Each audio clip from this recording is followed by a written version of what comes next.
Happy Thanksgiving from around the Armstrong table. This is going to be my version of a delicious turkey breast. Enjoy this recipe. Have a great holiday.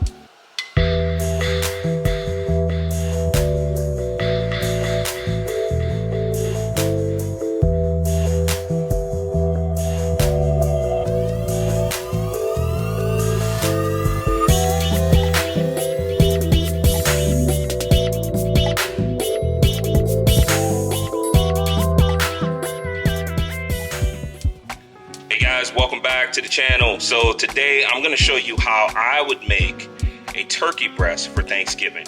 Okay, I'm going to use a compound butter. It's going to be absolutely delicious. I'm going to pair with some ingredients that you might not be familiar with and some that you will be familiar with, and then we're going to get that turkey marinating in the refrigerator, and we're going to come back and cook it tomorrow. Can't wait to show you guys this one. So to start this turkey breast off, it's a 2-day process. The first thing we're going to do is dry brine this turkey. Okay. And what you want to do is get some salt all around the turkey and then put it in the refrigerator for 24 hours. But you want to make sure you get under the skin, everything, okay? Next, I'm going to make a compound butter. That includes 2 sticks of butter. We're going to have some thyme in there, some rosemary, some fresh sage. And then I'm going to add some other ingredients, which includes some Old Bay. I'm also going to add in some orange pepper. You gotta try this one, I'm telling you. This thing on some wings, on point. Make sure you add some smoked paprika and a little bit of that Tony's. And get that all mixed up in the food processor. You wanna add in some orange zest and then the juice of a fresh orange as well. Get that all incorporated into the food processor and mixed up, and your compound butter is done. I'm telling you, man, this is on point. Now will be a good time to hit that like button. Make sure you follow me on Facebook, Instagram, and TikTok. Back to the video.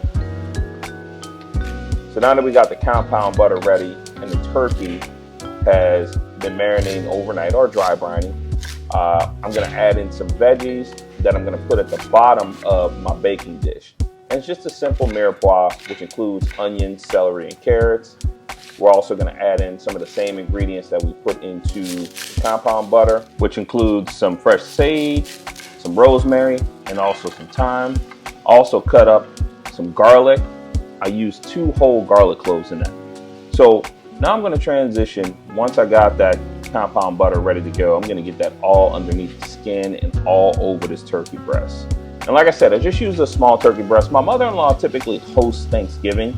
So my wife and I just like to do like a pre-Thanksgiving, before Thanksgiving. And it's just a smaller version, but it's just a way for us to do it, just the 3 of us, me, my wife, and my daughter.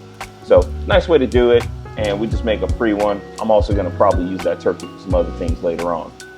You go ahead and get your ingredients down at the bottom of the pan. Make sure you season them just with a little bit of avocado oil and some salt. You don't need anything super intense on this part. Put the bird right on top. Add the garlic, and then make sure you also season the garlic with a little bit of avocado oil and salt and pepper. Then it's time to bake this turkey. Add in a little chicken broth at the bottom for some additional moisture. But this bad boy is going to be absolutely delicious. So I'm using my wireless thermometer, my meter probe, to make sure that this is done perfectly at 160 degrees. This one took about 2 hours and 30 minutes, but came out beautiful, and I'm telling you, you can't go wrong with this.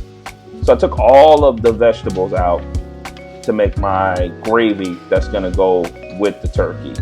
And that includes all of the garlic, the onions, the celery, the carrots, everything. And you wanna add in a little bit of flour and get that all mixed together.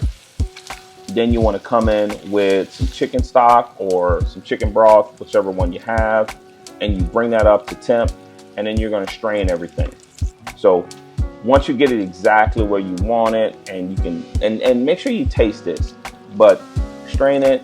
If it's not to the right texture or the level you need it to be, make sure you go ahead and get it there. But strain it, and then what I like to do is I'll skim the fat off of the top of it and then put it back in the pot, okay? And bring this up to a quick simmer so it reduces even more so, and then cut the fire low and add in a little bit of butter and whisk it. But look at this bird. I mean, come on, man. You see all the juice? All that juice. This thing is ridiculous. Man, on point. Right exactly where we want it. Pair it up with my maple sausage and cornbread stuffing. Add the bird right on top of that. And then we're going to pair it up with that delicious cranberry sauce. I mean, come on, man. You can't go wrong. Put some of that gravy on top, and your pre-Thanksgiving Thanksgiving is done. So I'm thankful for everybody for watching. And as I say, on to the next one.